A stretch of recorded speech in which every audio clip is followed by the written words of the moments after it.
নরসিংদী জেলার সরকারি কর্মকর্তাদের সাথে মতবিনিময় সভা অনুষ্ঠিত হয়েছে। শনিবার সকালে নরসিংদী জেলা প্রশাসকের সম্মেলন কক্ষে জেলা প্রশাসক মোহাম্মদ রাশেদ হোসেন চৌধুরীর সভাপতিত্বে মতবিনিময় সভায় প্রধান অতিথি হিসেবে উপস্থিত ছিলেন বাংলাদেশ জ্বালানি ও বিদ্যুৎ গবেষণা কাউন্সিলের চেয়ারম্যান সিনিয়র সচিব মোহাম্মদ ওয়াহিদ হোসেন।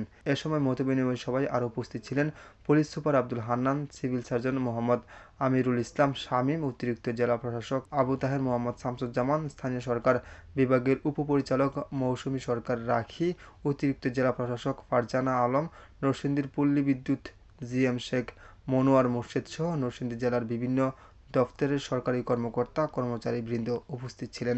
এ সময় চেয়ারম্যান মোহাম্মদ ওয়াহিদ হোসেন বলেন, আমরা অবশ্যই জুলাই আগস্টের গণঅভ্যুত্থান যাতে কোনোভাবে বিনষ্ট না হয়, এই দেশকে কিভাবে সুন্দর করে সাজানো যায় সে বিষয়ে লক্ষ্য রেখে কাজ করতে হবে এবং সামনে এগিয়ে যেতে হবে। তাই আপনারা যারা সরকারি কর্মকর্তা কর্মচারী আছেন তারা অবশ্যই নিজেদের নীতি নৈতিকতা ঠিক রেখে কাজ করতে হবে।